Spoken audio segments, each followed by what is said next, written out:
Okay, perfect. Again, hello, Neil. Hello to California. I know it's 7 a.m. over there, and we are glad that you could make it. As you see, we have an amazing crowd here that is interested in the subject of AI and how it's sort of impacting architectural education, architectural profession, and the discipline. So I will just give a quick introduction to Neil. So, and if I miss anything, you can correct me or you can expand on it. So Neil is a British architect and theorist. He's a professor at the Florida International University, the European Graduate School, and Tongji University in China. He has also taught at the AA in London, at Harvard, Columbia, SciArc, and many more universities.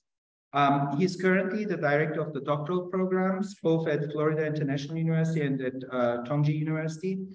And most of you know him from Digital Futures. He's a co-founder at Digital Futures, which launched a few years ago.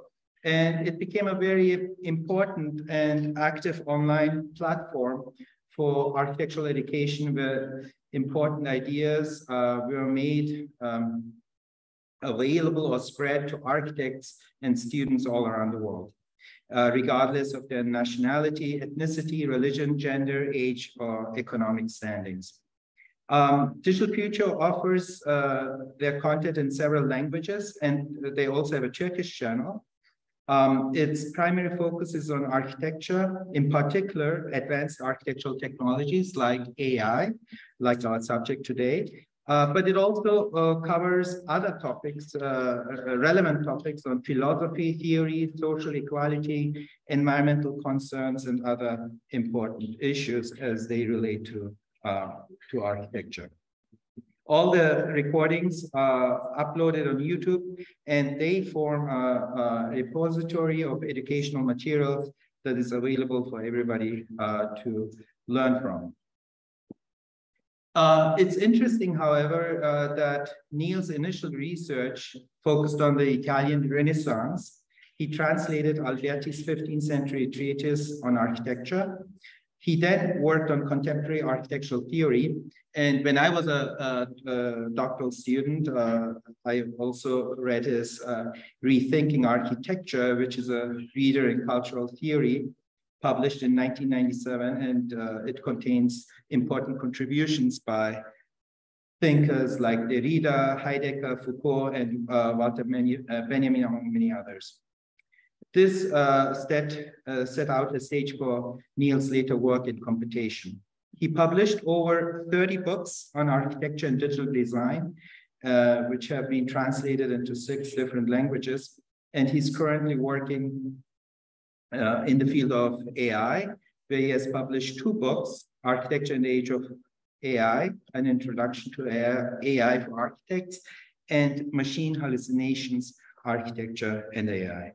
And I think he's working on another book on the same topic right now, and you probably will tell us more about it, Neil. And again, thank you for joining us at this conference and giving the keynote speech. The stage is yours.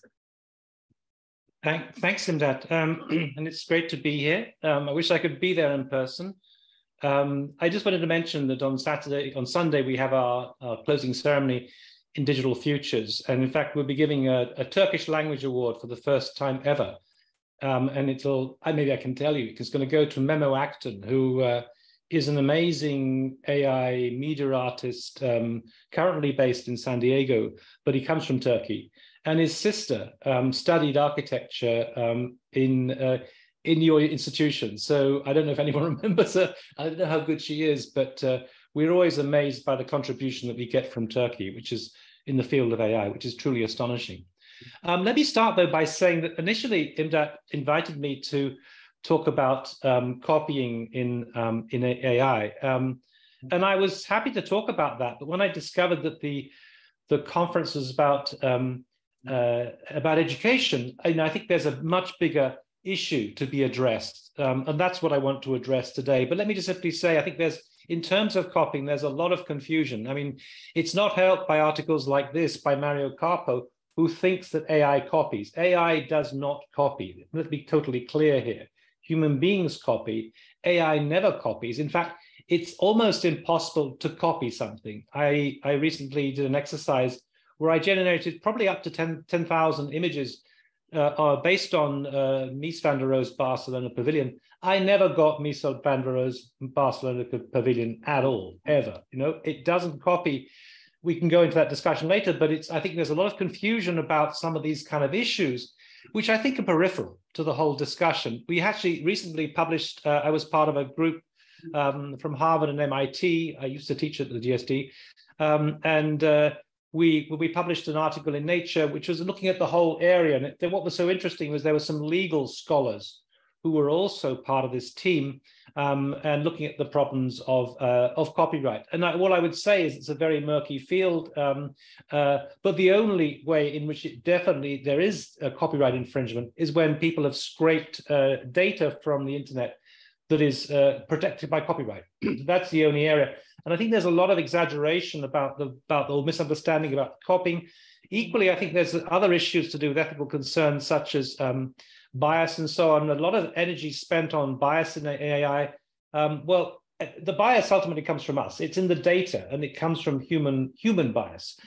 So these are issues that need to be addressed in some way, but I think they're peripheral compared to the main issue that we need to look at today.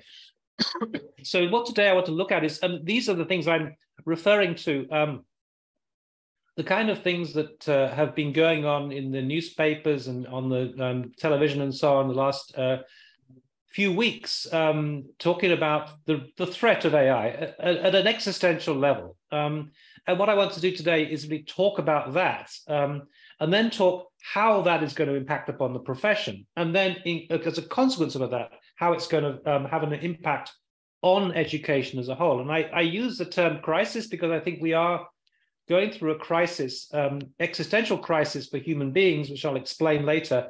But that crisis is going to filter on right the way through to education. And I think it's education more than anything else that's really going to be suffering or having to deal with, shall we say, the consequences of AI. So let me start, though, with Turkey.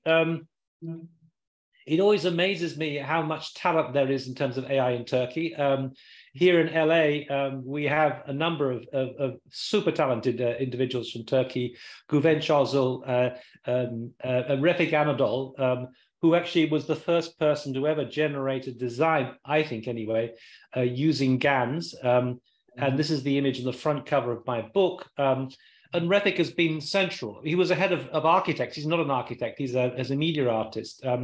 But he uses buildings as his data and also as his canvas, as it were, because he projects onto buildings. But this, he's also collaborated with Zaha architects at the very early stage of when DALL-E was released.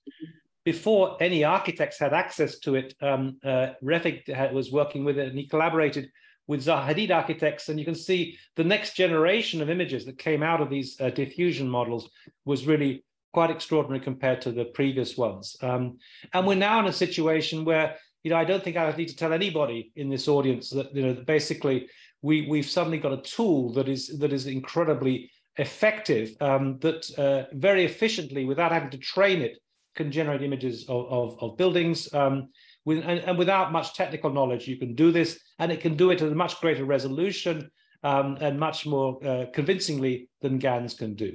Well, these are my early kind of studies in Midjourney, trying to explore what's going on. And let's remember that Midjourney has just had its first birthday. In other words, it has only been out for just over a year. And even in that time, it's been through successive generations where the standard and the quality of the images has been improving markedly. So this was the early stuff, the version 3, and then gradually we're getting to a stage now where we're getting to version 3, version 5.2 now, and we're soon going to get to version 6. It was due out last month. It hasn't happened, but it will happen soon. And we're seeing suddenly something truly astonishing. And I would say that one thing I would say about those who have been working on AI for some time, we are all blown away, not just by ChatGPT, but also by how effective these these platforms are at generating images and how convincing they are in many ways. And even though they are just images, they're just images and therefore they have a limited role in architecture, and I think there's much more to architecture. At the same time, they give us a glimpse of what I would call the terrifying potential of AI because they are so good. So I want to just kind of like in a way, on the basis of this, and not talk about these designs as such, but to talk about the bigger picture. And there is something happening which I think we need to pay attention to. I'll just mention a few things about these images. Is that somebody once recently put one of my images on Instagram, and it could have been anyone's, but it had to be my images. And they had a survey, and they said, was this a photograph? Was this a rendering? Or is this AI generated? Well, actually, they're all just AI generated, and I don't do any post-production. This is what Midjourney produces. And the kind of level of realism is truly, truly astonishing. So even though AI goes beyond images, these images give us a sense of what's going to happen eventually in terms when AI becomes more comprehensive. And I think the problem, though, is for architects is that many architects are trapped in this world. They're absolutely lost in the world of Midjourney and ignoring the bigger picture, which I want to address today. There was, for example, this rather curious exhibition in Texas that I was part of, Architecture After AI, which is a collection of work coming out from these diffusion models, from DALL-E, from Midjourney, and so on. But it was rather curious because the title was Architecture After AI, as though AI was going to disappear or something. And I personally think the title should have been AI After Architecture, because I think that it's going to have a profound impact on the profession and the academic discipline of architecture. So I want to start by really just giving a bigger picture about what is kind of happening in the world of AI in general, something that we've kind of, in some senses, we are sort of aware of, but I want to just go through and try and tease out why I think we need to pay enormous attention to this. So let me just start by the fact that I think this all comes from a startup in California, OpenAI, which was set up as a open source non-profit organization to compete basically with Google. It's since been appropriated, shall we say, by Microsoft, and it's no longer so open. But this, and also Google itself, have been developing what are called large language models. And these large language models are the things that are really, truly proving astonishing. And what OpenAI does is feed not just into ChatGPT, but also into the whole kind of logic of DALL-E and eventually Midjourney and so on. It is the engine that is behind it that is so important. If you ask most people what they mean by AI, they probably refer to Midjourney or maybe ChatGPT or maybe even a robot. But these are just the applications of AI. We need to, I think about what AI itself is doing in a broader way. And ChatGPT, I think, has proved, as we all know, everybody's talking about, has proved a kind of total sensation just recently. In fact, as soon as it came out, I began to be startled by what it could do.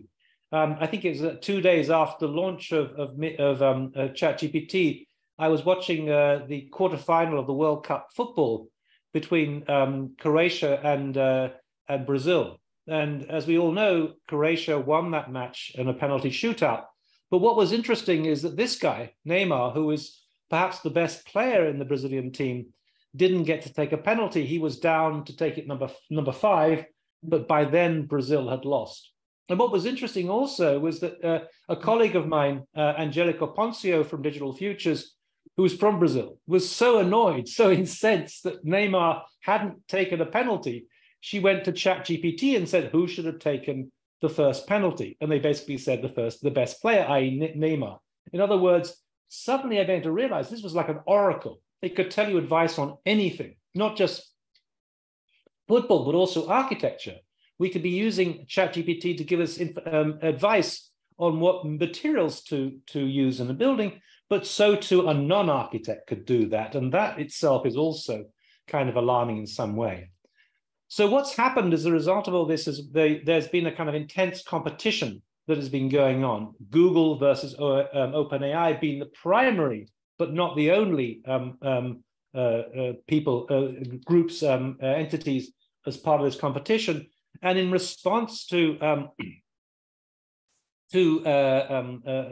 ChatGPT, Google launched Bard on the 6th of February. The following day, Microsoft unveiled its plans to collaborate with ChatGPT. So Bing, the search engine, which is run by Microsoft, which is at the moment clearly inferior to Google, is going to be engaging with ChatGPT, and eventually we'll get the situation where we won't just get references, we'll get actual answers. And so as a result of this, there is an enormous competition going on, Google versus OpenAI, and it is a competition.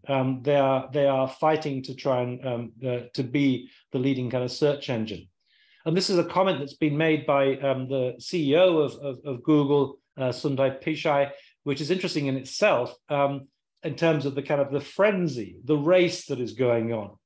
The scale of the largest AI computations is doubling every 6 months, and he's referring here to the large language models, far outpacing Moore's law, and so on and so on and so on. The reference to Moore's law is a reference, to those who don't know, to an observation that was made by Gordon Moore back in the 60s, that the growth, and he was referring to the number of transistors on a circuit board, but it's been since taken by Ray Kurzweil to apply to technology as a whole.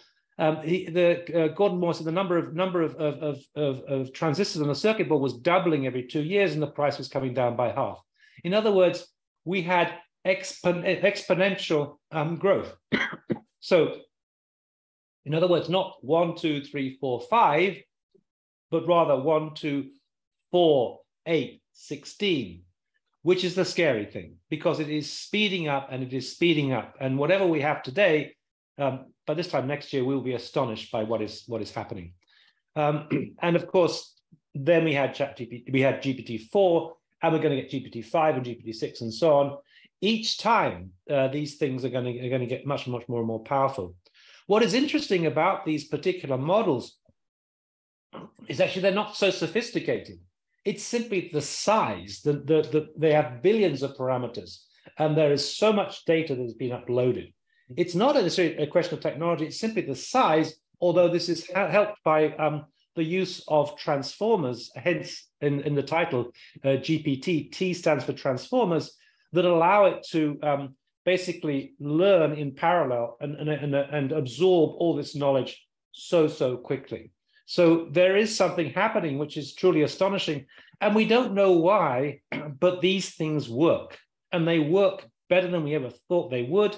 These large language models are astonishing, and I want to just say a few words about that about the concern that is there. This is Sam Altman, the CEO of OpenAI, and even he's acknowledging that somehow these things prove to be better than we expected, and that has proved a shock. And that is what's, I think, alerting people to the potential dangers of AI, something that Elon Musk years ago had warned us, and nobody really had paid attention to this. Stephen Hawking also warned us about this, and architects are still lost in the world of Midjourney. But this is the issue that I think we should be dealing with.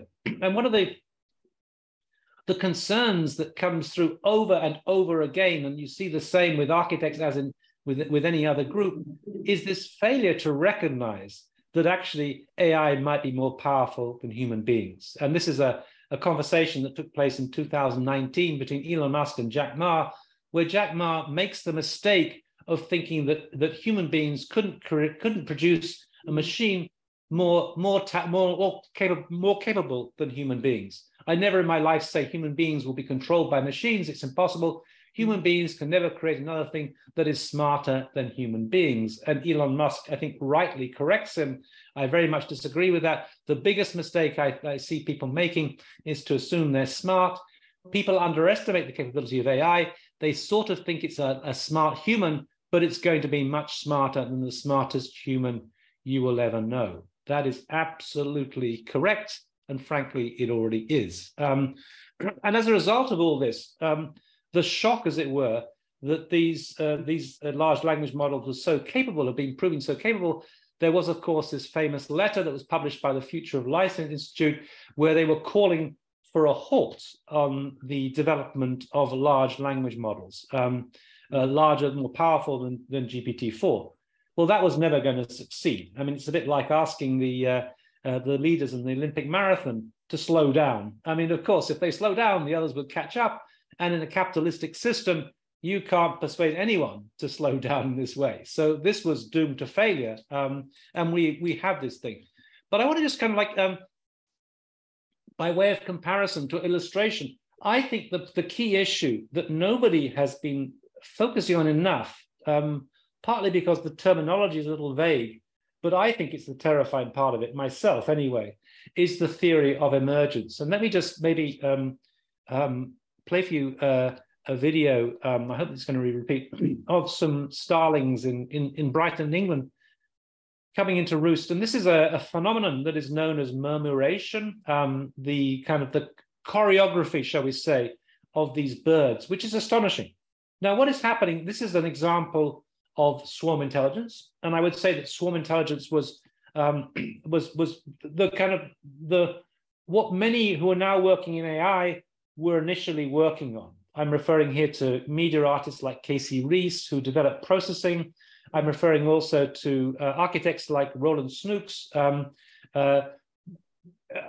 they're working on AI, but initially swarm intelligence. And Roland and I produced a book in 2017 about swarm intelligence. And it's what I want to focus on is, of course, this is beautiful, but what is interesting about it, to my mind, is the theory of emergence. Now, what the theory of emergence suggests is that when you get these complex, adaptive, multi-agent systems, what happens is something starts emerging out of their interaction. In this case, the beautiful choreography of these birds. In fact, the birds are just following very simple rules.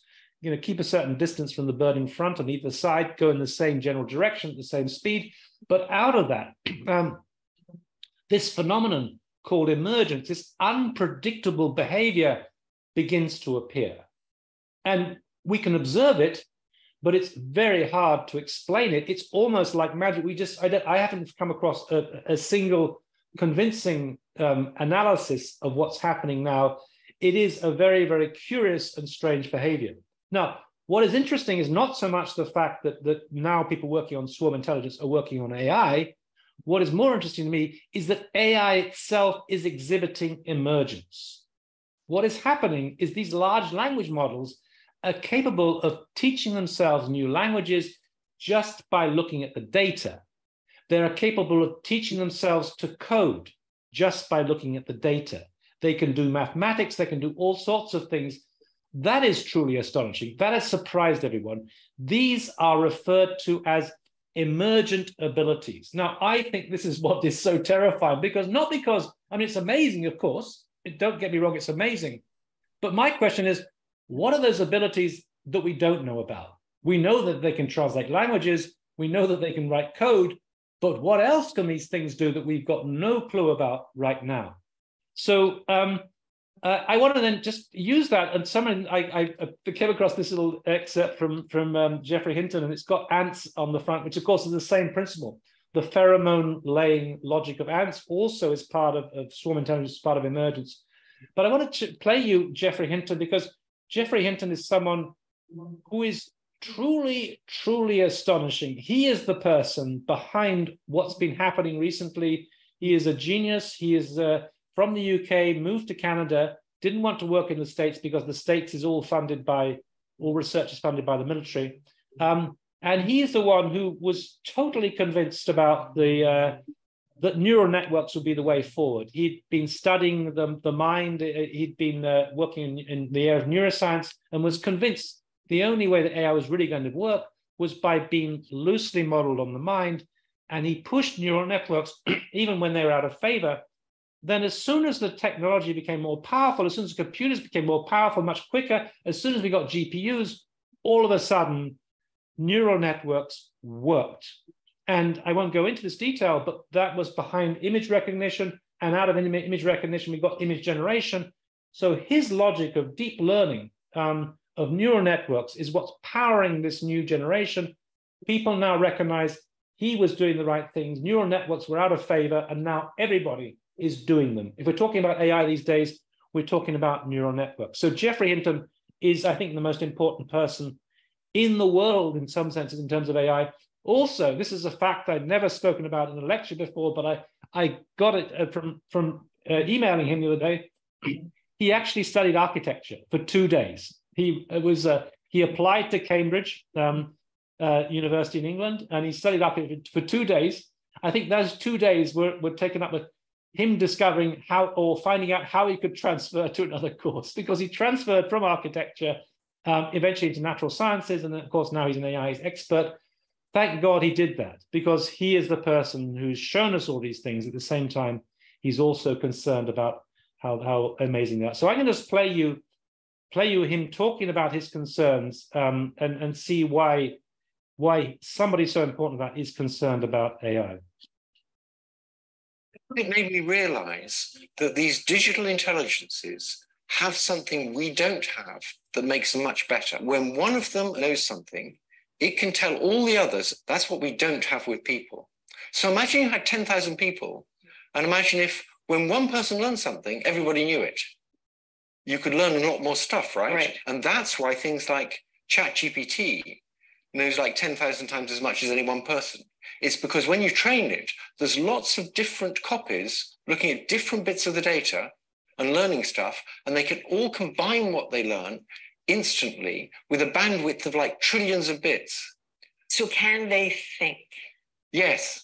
So imagine the following scenario. I'm talking to chatbot, and we talk for a bit, and the answers it's given me seem a bit strange to me. And I suddenly realize that it thinks I'm a teenage girl. And I say, what demographic do you think I am? And it says it thinks I'm a teenage girl. So the question is, when I said I suddenly realized it thinks I'm a teenage girl. Was that a metaphorical use of the word think? Or was that just the same way as we use think? And I strongly believe that use of the word think, when I said it thinks I'm a teenage girl, was exactly the same way of using think as we do with people. And so that was enough to make you say, what, this has accelerated beyond my comfort level? I suddenly realized maybe they already are better, and making them more like real neural nets isn't the point. They're already better than us. They're a better way of doing learning. And if we make them bigger, they'll get much smarter than us. They already know more than any one person.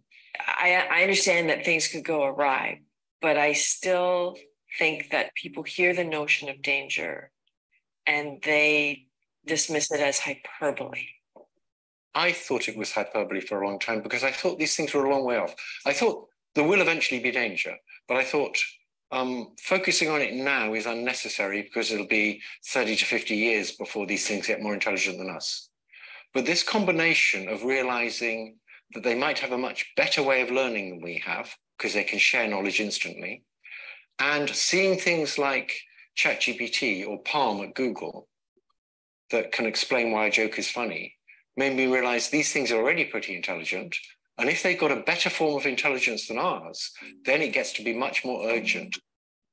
So, I mean, just to clarify, the big issue is whether or not whether or not AI can think. And up till now, we thought, no, of course it can't think. You know, it's not sentient, it's not self-aware, it's not conscious.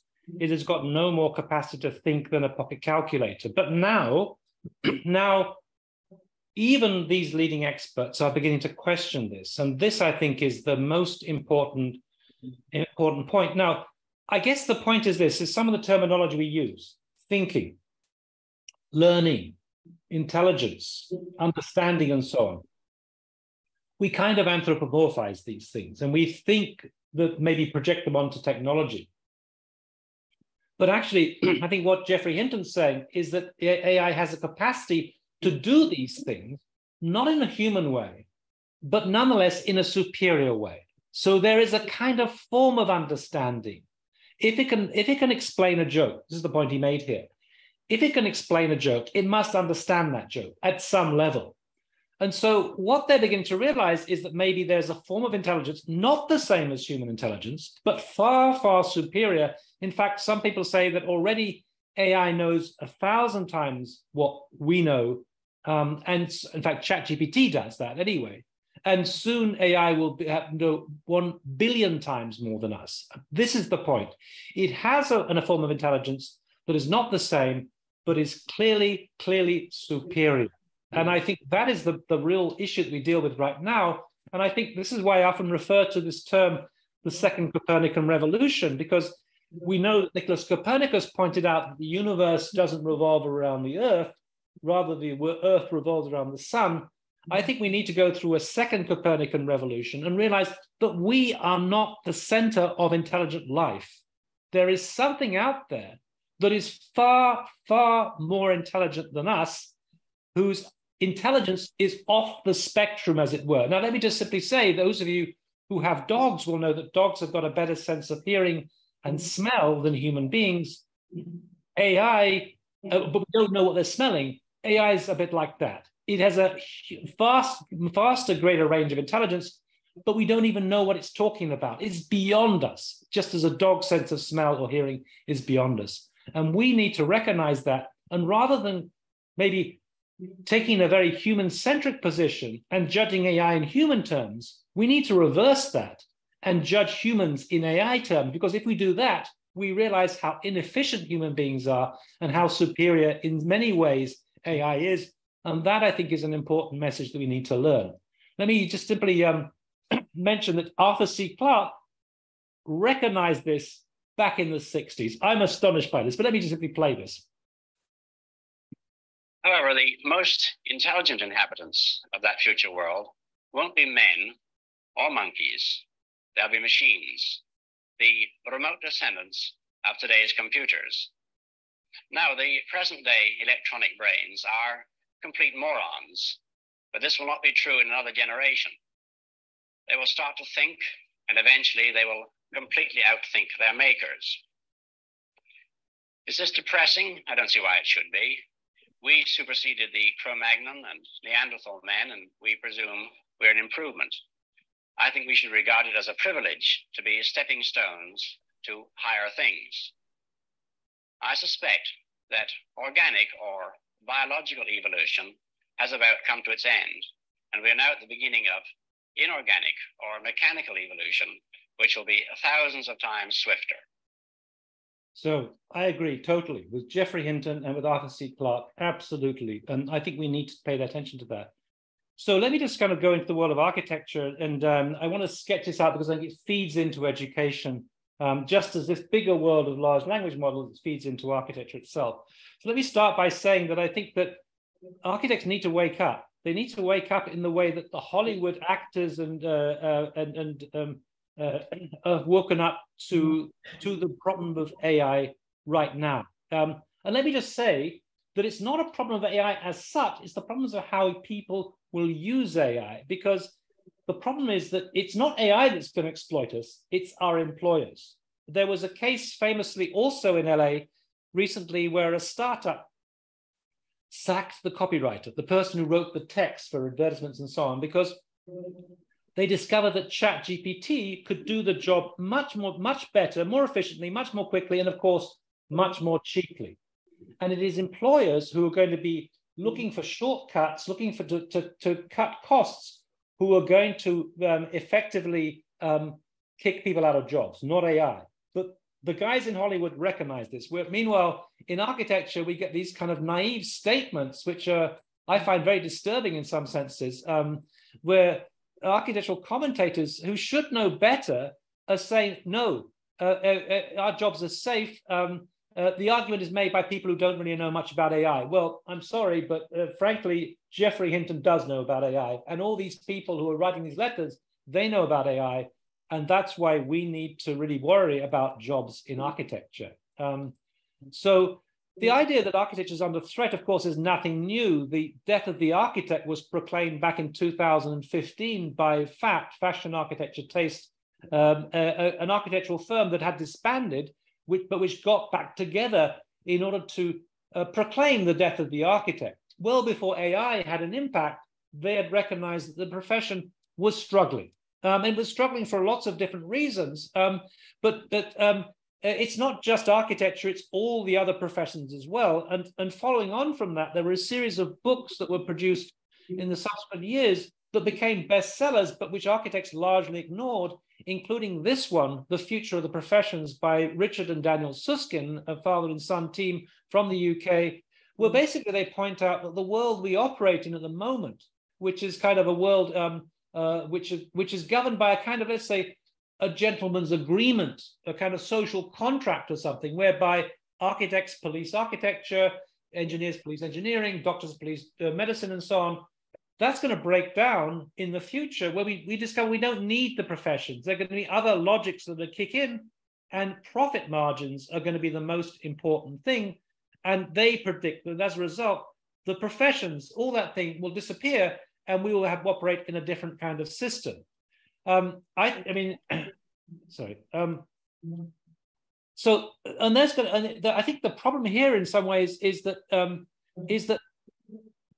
the way that architecture is funded at the moment as a profession is based on a percentage of the building cost. That is all there is. And there aren't going to be any more buildings. So there's a finite number of buildings being produced the whole time, and we get our fees from a percentage of that. Now, the real problem is this, and that is to say that as it becomes more competitive and it becomes easier to use AI to do things, people will start undercutting each other. In terms of fees, they will be undercutting. So whatever the fee scales are now, I don't know, 5% or something, we're probably going to see what's happening in China, where they're going down to 2% or 1% even.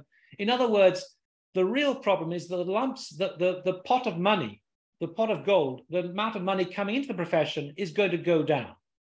And that is going to form a crisis. How do we pay for the world of architecture? No, that's not to say everyone's going to suffer from that. And this is why I'm showing Zaha, because in some areas, you don't care about money. You know, in terms of like buying a Prada bag or Gucci bag, you want to buy it because you want to show you don't care about money. Money is not the issue. It's a kind of a form of conspicuous consumption. So I'm convinced that the architects will be fine because people want to employ them and so on. It's the rest of us who I think are going to probably suffer in some way. And the problem is this, I think, ultimately, is that we've always thought that, and this is a view of a Tesla factory, and where you see no human beings, it's all completely automated. And we've always thought it's the blue collar workers, the laborers in a factory who were most at risk from automation, that they would be replaced by robots. But actually the problem is this, and that is that robots are still pretty clumsy. We are still a long way from being able to get a robot to pick up a Lego brick from a random collection of Lego bits and put it together. It is quite challenging for a robot to do that. And yet AI has been racing ahead. In other words, it's not the blue collar workers, it's the white collar workers that are really at threat. And because ChatGPT has already started to write code, I used to say, if architecture gets bad, just go into computer science and do AI because that's the future. But what the coding community is saying is that no, they're the ones at threat because AI can write code. So there's almost no escape from this, and it certainly isn't, there's no mistake in the world of AI. The other important kind of issue that I think is overlooked is that really the way that AI operates now is as a form of extension, an extension to the human mind, a kind of prosthesis, shall we say, in some ways. And it's through these apps, this case I'm showing you the work of XCool, where it becomes, enhances our ability to work. Now, up until now, most people have been comparing AI versus humans. That is not the comparison to be made. The comparison to be made is a human using AI versus a human not using AI. And one of the estimates made by a colleague in the field, and I don't know if it's correct, I don't know when it will be correct, but she says that one person using AI can do as much as 5 people not using AI. Now, what is she referring to exactly? I don't know. But if that were true, for the whole architectural profession, that could potentially mean that 80% of architects were out of jobs. Now, I don't think it is true, at least not just yet, but that is the concern we need to be addressing. That is the reality of that. And not only that, But Spacemaker, who now has been, they've been renamed, acquired by Autodesk and renamed as Forma, they have discovered that AI is able to do things that we have never thought about, and they're better. So in other words, it's also superior and is going to get better and better and better. So what we're talking about basically is something that is over time is going to be following Moore's law, improving, and is going to create a huge threat. So there was an article in Design a few months ago where someone was saying, don't worry, our jobs are safe. I wrote to Design and said, what are you talking about? You know, how do you know that your jobs are safe? You know, it sounds like Jack Ma, you know, in denial.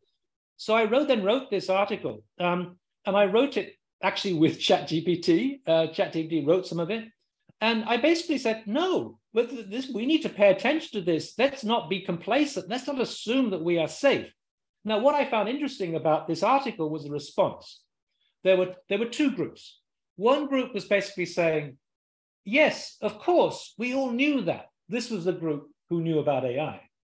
And one person said, you're not saying anything new. Well, I think I was, but anyway, they all thought that that was obviously true. There was another group that was saying the opposite, saying, oh, no, there is not a single AI on the market that could possibly match my ingenuity and creativity. I literally got that response. That's going to be the first person to go. That kind of arrogance is really disturbing in some ways. We need to be aware of this problem because it is a deep-rooted problem. So just to say that when I first started working on AI, I had a contract with Bloomsbury, and I felt compromised by the fact that I was talking about something that was amazing, but also terrifying. I mean, exactly like Elon Musk, because he's using AI on Tesla and so on, but he's warning us about the risks of AI. And I was in the same situation. I thought, this is amazing, this technology, but it's also terrifying. And it's not terrifying because it's evil. Because at that time, anyway, we didn't think that AI could think, and therefore it can't think, and it can't have any evil thoughts. Rather, it is so astonishingly capable, and that is the problem. So I persuaded Bloomsbury to break the volume into two different books. One, this is not the cover we use, but on the left-hand side, one with a white cover, like The Angel, the positive side of AI, Architecture in the Age of Artificial Intelligence. This is the book that's just come out, and it's going to come out in the second edition soon. It's coming out in many different languages. And on the right-hand side, The Death of the Architect, with a black cover, about the dark side of AI. And that was a book that I was proposing to do later. I wanted to write some positive books about AI, first of all, but it's become very clear that this kind of Black Mirror view of the world is becoming, I need to write about sooner rather than later. So I then put the question to ChatGPT and asked it, what would the future of architecture be? And this was the response. In the near future, architects may become a thing of the past. AI is quickly advancing to a point where it can generate the design of a building completely autonomously. This could spell the end of the profession as we know it, raising questions of what the future holds for architects in a world of AI-generated buildings. Architects who choose to ignore AI will be left behind and ultimately forgotten as the industry evolves and advances. Therefore, it is imperative that architects pay attention to AI and its potential to revolutionize architecture, or they risk sleepwalking into oblivion, which is quite a sobering comment, shall we say. So then, and this extends also, I think, into just to mention briefly, I think the future of the licensed architect, because I think this is an important issue. And I'm showing you a picture of the RIBA in London, the Royal Institute of British Architects, who actually have been quite progressive in addressing this kind of question. They had a survey they did in 2013 that the Building Futures group that I used to be part of, a kind of think tank about architecture, and they produced this survey. And what was interesting about it were two things. One was that they observed that basically the architect is no longer in charge. I mean, the model that we got from Alberti of the architect being in charge of everything is no longer the case, certainly in the UK, because more than 50% of the contracts are design build contracts where the architect is not in charge, but working for the developer. And secondly, there's this comment that's made here. In 10 years' time, we probably will not call ourselves an architectural practice. It will be something else entirely, precisely because people were having to diversify, go into industrial design, product design, urban planning, the metaverse, and so on and so on and so on. And the term architect was kind of too restrictive in some senses. And in fact, when you look at it, when you look at the RIBA, AIA, and so on, they don't do anything to really protect the profession.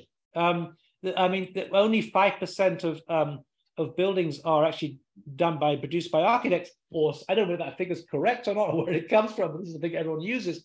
Only 5%. So what is the RIBA going to do to protect the profession? All they're doing is protecting the name of the architect. And if architects don't care about the name, then what is the role that these organizations are going through? But there's also this other question. This is the work of ex-Cool, Wan Yu He. She's one of my doctoral candidates on the doctoral design program at FIU. She's also the CEO of ex-Cool, LookX also. And this is a company you should pay attention to, because this is the company that will change things in the future. They will change things because we will be on a single platform. We will go from data to fabrication in one platform. At the moment, you might start with Midjourney, then go into Maya, then into Rhino, and into BIM. Discrete operations. It's soon going to be one together. And what's more, it's going to be one where we have everything is going to be integrated.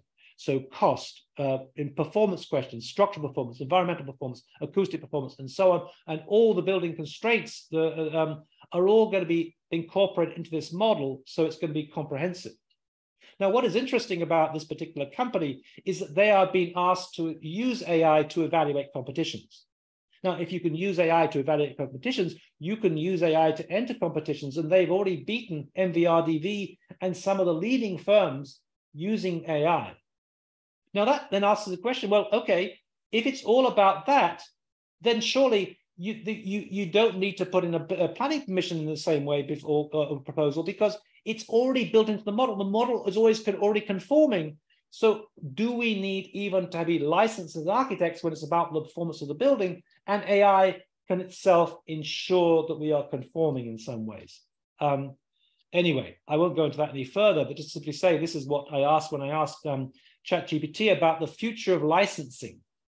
The emergence of AI is set to revolutionize the field of architecture, challenging traditional notions of licensure and expertise. With AI's ability to analyze vast amounts of data, generate complex designs, and optimize building performance, it's no surprise that some are questioning the need for human architects to be licensed. As AI becomes more sophisticated, it will undoubtedly continue to disrupt the architecture profession, leading to a future where the role of licensed architects may be drastically reduced, if not altogether eliminated. The question now is not whether AI will have an impact on the architecture industry, but rather how architects can adapt and integrate this technology into their work to stay relevant in a changing landscape. And this is my conclusion about the profession at any rate. What architects need to design right now is not another building, but the very future of their profession. So let me move on then to the question of education itself that follows on from this in a very obvious way. Let me simply say that, if we're in a situation, and I don't know if it's true, that AI, one person working with AI can achieve as much as 5 people, in which case there would be 80% unemployment. But let's assume, for example, maybe it's not so bad, that maybe one person working with AI would achieve as much as 2 people not working with AI. That would still mean a reduction of 50% in terms of the workforce. And if you need 50% fewer architects, then you need 50% fewer professors. Now, I also think that if AI is so capable that it does most of the work for us, we have to question whether the current model, which is to say a 5-year architectural education, is still relevant. And let's say if we were to reduce that 5 years to 3 years, which I think is entirely possible, we would then be in another situation whereby we need even fewer professors. In other words, we've already got a model where there's 50% of professors being employed as there were in the past, or half the number.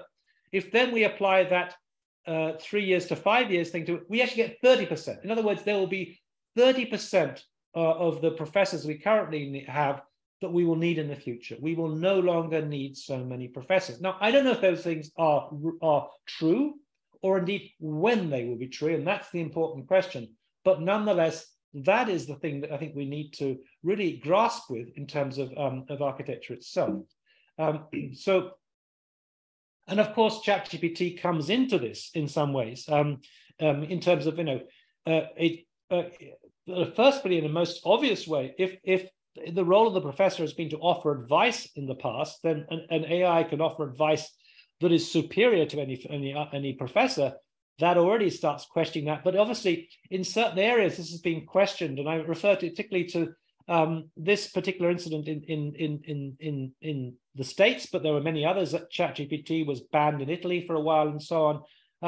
And in New York, they banned ChatGPT from being used in schools. Now, I mean, I don't know if that's going to be successful anyway, in the sense that although they've established that you can find an algorithm that is going to detect whether ChatGPT has been used, there could be another algorithm that's been used to obscure that. And equally, ChatGPT and Bard and so on, they're just one of many platforms that will appear in the future. It would be impossible to police this. In any case, you have to ask the question, why would you want to police this? This reminds me very much of the situation not so long ago with pocket calculators that were banned from maths exams. Well, that in some ways, that's absurd. Once you've got pocket calculators, why do you need to learn to do long division or complex arithmetic when you've got them? Why not absorb them and take them on board and use them in the educational process? And I think that's the way forward, rather than banning these things, which is impossible. We need to find a way to operate with them.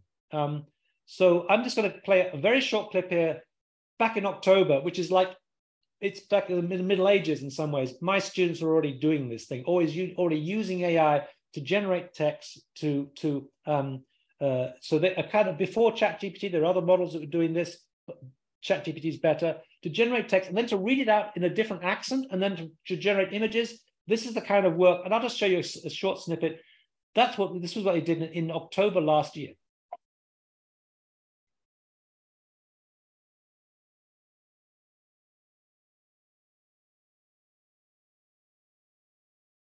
We're running out of resources. We're running out of space, and we're running out of time. There are AI skyscrapers and skyscrapers in space, wormholes and starship ships. Human beings, robots, and cyborgs make up the environment. The cyborgs control every aspect of the ship. Anyway, I don't want to go into that too much detail, but what was interesting in that particular piece, I get my students to do a Black Mirror episode, and this particular one, it came out of AI. It said the problem in our planet are human beings, and the only way forward is to eradicate human beings, which I thought was very amusing because the piece was due in right before Halloween, and it was more Halloween than anything else. But anyway, what I want to suggest though is that actually it's not just a question of AI itself. It's a question of education, which I think is following a very old-fashioned model. And I think we need to revise this. Now, this is a typical example of an educational scenario that we're all too familiar with. It's probably not a professor of architecture, but it doesn't matter. This is what tends to happen. We have a professor who is teaching individuals. Now, typically in the past, that professor had certain knowledge, and what the lecture course was about was delivering that knowledge, of kind of disgorging that knowledge and passing it on to the student. But already that doesn't make much sense, because as Sanjay Sama points out, there is more information on YouTube than any professor knows. So why does anyone pretend to know all this? Really, the role of the professor should change from being a content provider, should change to be someone who is a curiosity stimulator, who's showing people how to find where to find that information. And that, I think, is important. But it also kind of raises a question in terms of how we operate in terms of architecture itself. Does it make sense to have individual professors talking about things, especially in the world of AI itself? Now, this is something that is behind Digital Futures that I should mention, what we call the Doctoral Consortium. And what we began to realize when we started putting out information online were a number of things. I mean, first of all, during COVID, our first ever big online festival, we realized that what these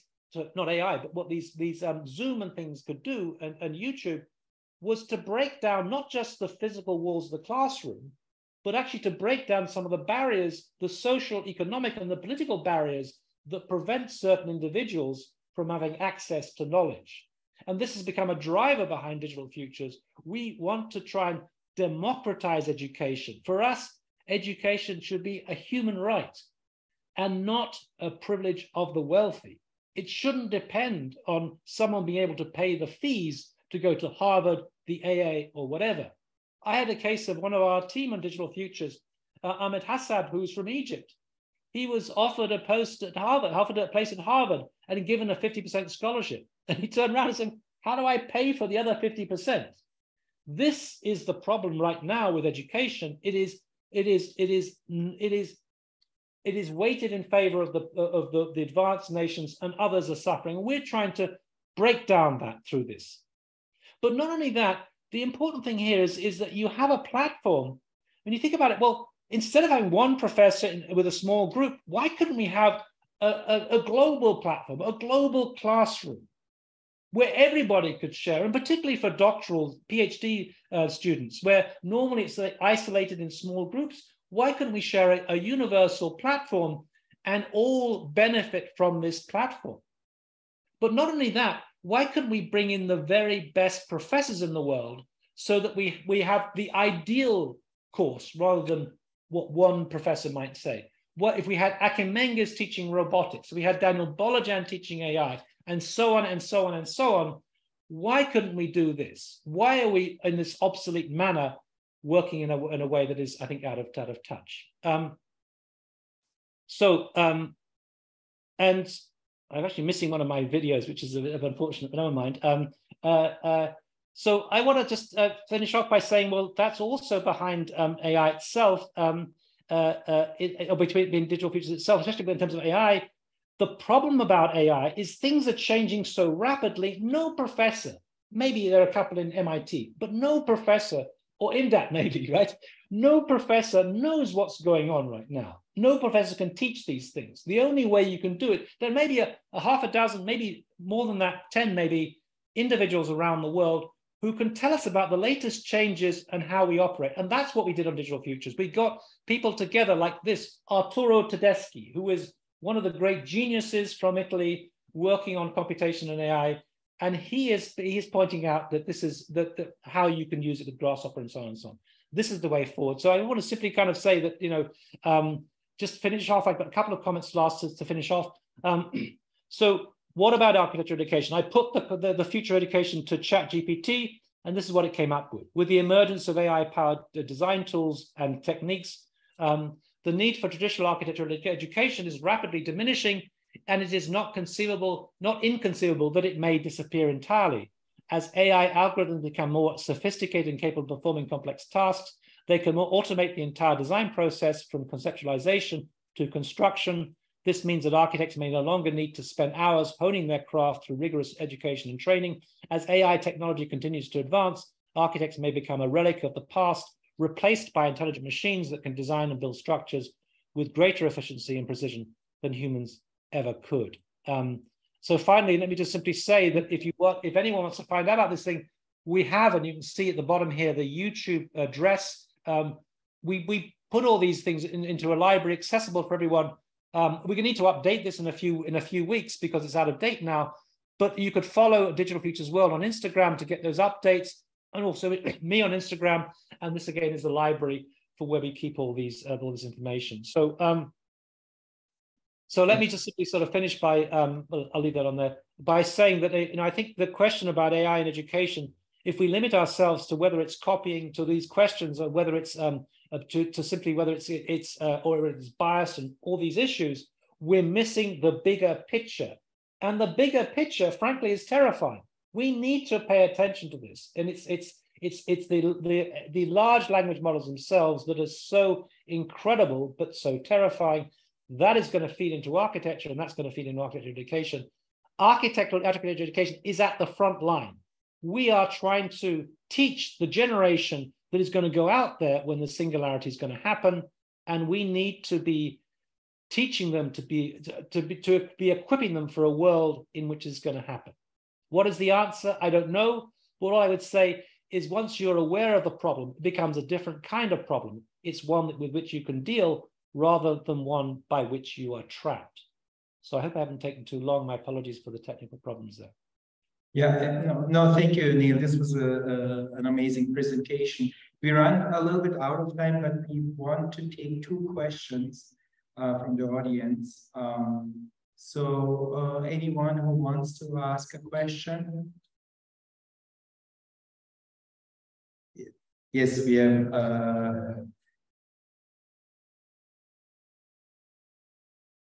Yeah, we have a being asked the first question to you. Usually, then is part of the School of Architecture. And the other. Sorry, I can't hear that. Sorry. Planning is part of the architectural education. I will just repeat. Okay. Planning has some other connection with other disciplines. Do you have the similar speculation for that? Areas for architecture? Can you, Neil, make the argument? Is your argument the same? Does it apply to city planning and urban design as well, or is it limited to the architectural domain and discipline? Actually, I think it applies even more to urban design, I like to think of architecture as a combination of 2 different things. One, pure logic in some ways, just what makes sense, what functions, and then what things look like, aesthetics and so on. And urban planning is more concerned with the former, with the strategic level. Now, what is interesting is when you're dealing with strategy, you're dealing with things like similar to the way that chess or Go operates, games, because it's all about a logic of things. And what is so clear from just what's happened recently is the capacity to AI to deal with the complexity of urban planning. We cannot deal with that issue ourselves as human beings because we can't deal with the complexity. And what's become clear is that AI is much better at understanding that and being able to evaluate it, and it's having a huge impact. So I think urban planning is the primary area in which it's going to operate. The second question I just want to put forward is that I think the other thing we need to take into account is that and I produced a book called Digital Cities, a guest edition of AD back in 2009. And I think the mistake that architects seem to make was to assume that the future of our cities was going to be a certain style of architecture. Patrick Schumacher gave his first ever article about parametricism. He predicted that the world of the future was going to be parametric, and there was a picture on the front cover of a Turkish project by Zaha architects that never happened. At the other end of the book, the final essay was by Ben Bratton. And unlike architects, because he's not an architect, he wasn't focusing on form. He was focusing on information. And what he was basically saying is that the simple thing, the iPhone, is changing cities far more radically than architects would ever understand in terms of how we navigate, understand our cities. It's a question of information and not form. And the mistake you get from people like Mario Carpo, who think that somehow this new world of big data is going to produce a different form of architecture, it doesn't. If you want to have an example of really what AI has in terms of the city, just look at the way that Uber operates. Now, does an Uber car look different to an ordinary car? No, because it is an ordinary car. But what happens, it operates in a different way by processing information. Now, I'm convinced the future of our cities is very similar. Will our cities look very different in the future today? Will they look like something out of the Jetsons? Will they look like science fiction? No, I think they'll look mainly like our cities already. There'll be a few new buildings, sure. But what will happen is that cities will be retrofitted, buildings will be retrofitted with AI to not only monitor, let's say, energy consumption and so on, but importantly, and this is happening already in China, to solve our traffic problems. There's a company called City Brain that is using AI as a form of digital twin monitoring in real time and solving traffic problems, traffic congestion and so on. So absolutely, urban planning is right at the forefront, and AI is have more impact in terms of urban planning than architecture as such. So I completely think so. Okay, thank you, Neil. So second question I'm going to take from the online audience here. Michael Bittermann, you can ask directly here on the screen. Can you hear me? Yes. That's beautiful. Well, thank you, Professor Leach, for your presentation.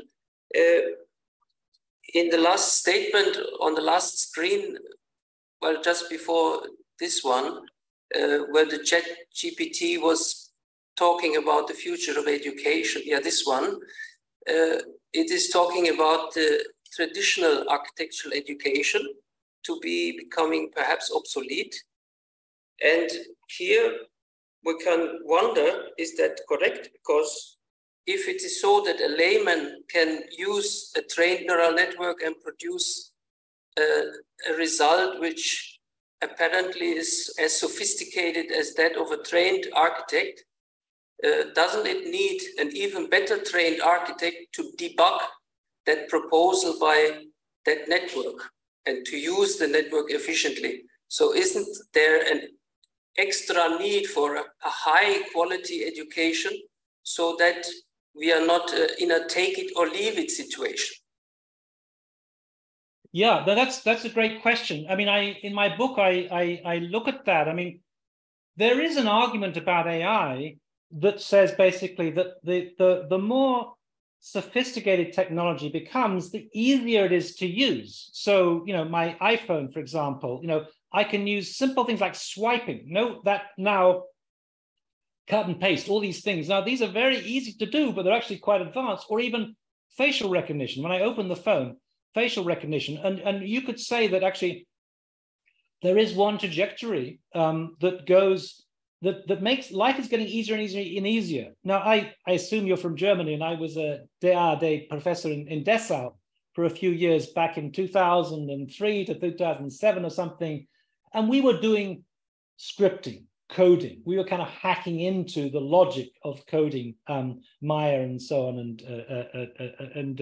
and generating things that way. Then Grasshopper came along, and that made it so much easier. And now we've got AI. I don't have to render anything. No, it just does it automatically. So at one level, it is becoming easier and easier and easier. And that is, in many ways, the biggest challenge, because do you need to be even an architect to be able to do these things? Why can't a client generate something on Midjourney, give it to the contractor? But there's another argument. The other argument is to say that it's an argument made by Randy Deutsch, who has a book called Super Users, where he says that he predicts that the future of the architectural office will be super users. Now, he's absolutely right as well, because I think there's a group, and you can look at, for example, in Zaha, ZHA, the Zaha code, people like Shajay Bhushan, they are the most important people in the office right now. I mean, I used to work with Nick Piska, who used to work for Gary Technologies, and he couldn't teach. At the end, he had to give up teaching because everybody in the office, he was the most important in Gary's office, the most important. Well, since they disbanded that, but the point is this: we will need those who are very advanced as well to look under the hood to try and do these things. And I would say, I would point towards the ultimate super user right now is Daniel Bolojan, who is from Romania, super talented, and he's working with Corp Moblau and trying to make their systems operate. But you really need to know all about neural networks to be in that situation.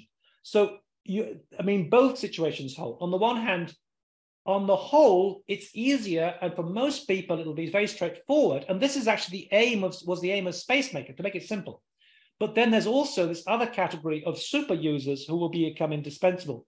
And all I would say is, frankly, from prodding on from what you say, if anyone in the audience wants to preserve their potential in the office in the future, become a super user, because there's no question that we will be needing those individuals to do that. But on the whole, it's a combination of two of those things. And I don't think there'll be so many super users, but for sure we will need those things, yes. So I partly agree with you. Thank you for your question. Okay, again, thinking there are many more questions, but one. Okay, we are over time, but your organizers allow one more question. So. Hello, by the way, very happy to have you here, even on Zoom. Hope to have you also in person as soon as possible. In Turkish, we have a saying, we say every bad thing brings a good thing. So the risk that AI poses on us actually will move us from our comfort zone. And then we will be able to question, you know, the, let's say, rotten paradigm that we're in and force us to update it. So in that sense, I see it as an opportunity. Thank you very much for the. No, absolutely. Imdat mentioned I used to work on the on Alberti in the Renaissance, and of course, the Renaissance was a crisis, right? It was like this in some senses. We were thrown out of our familiar way of doing things, and there was a good side to that. And let me just simply say that I haven't disappeared from Alberti because the name Alberti begins in A and ends in I. But there is definitely, we have an expression in English, for every storm cloud, there is a silver lining. But at the same time, I do think there is some problem. There are some problems, but let me just simply throw out one potential silver lining, and that's this one. One thing that's become very clear is it's easier to do. The disciplinary barriers are breaking down. The silos are breaking down, and frankly, I can design fashion. I mean, I won't show you today, but I'm not trained as a fashion designer, but I can generate it in Midjourney. It's unbelievable what I can do. But so too can fashion designers. And I've had colleagues on Instagram who've been taking some of my work and making fashion designers. And so there is a danger that actually everyone can do everything, and we're breaking down. But the positive side of it, the silver lining on the cloud, as it were, is, I think, potentially, and this came out of a discussion with Autodesk, is to say, well, actually, our problem as architects is that we don't make very much money. The developer makes all the money, and we're working for the developer, right? But actually, potentially, what AI could do is help us to become developers, because all of a sudden it's not so terrifying. We could just go to ChatGPT and say, how do I become a developer? And it will lay out the answer for us. Now, I mean, it's more complex than that, but I think potentially it allows access to that regime. And I think the ultimate potential of AI is, I mean, it sounds really stupid, but it's as a form of kind of like spell check. It checks for mistakes. So soon we'll have AI that will protect us from making mistakes. I think we could become developers and move into that domain. I don't know exactly, but we need to think creatively about this. And really what worries me is this, I don't know what I could sort of describe it, is arrogance, frankly, from a lot of architects, thinking that they're going to be fine. Well, on what basis do you think you're going to be fine? That's my question. What I will say is that actually, and I'm really glad this is happening within an educational forum, because surprisingly, actually, it's been practice that has been most alert to these changes. I gave a talk to the AIA, not that I'm an AIA person, right? I don't wear a bow tie and things, but I gave a talk to the AIA Large Firms Roundtable in April. And I had the CEOs of the 60 largest firms in America, Gensler, KPF, Big, and so on. I thought they were going to be skeptical, but no, they were nodding. Everything I said, they were nodding at. Now, that amazed me. And of course, you don't become a CEO unless you're smart enough to get to that position. Now, practice is very alert to this. What worries me about education is that it's not as alert to this, surprisingly. And let me just finish with one anecdote from Joseph Rickfeld, with whom I worked on Alberti. And he tells me this story about a professor who, when he started off, used to be super popular, would pack out an auditorium like this, absolutely.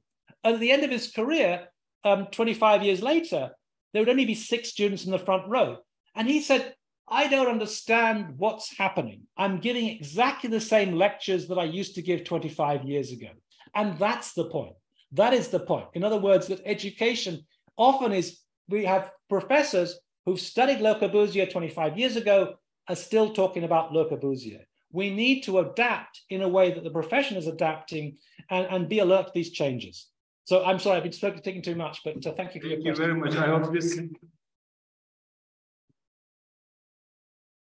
is becoming a good start for a fruitful collaboration in the future. We'll be in touch.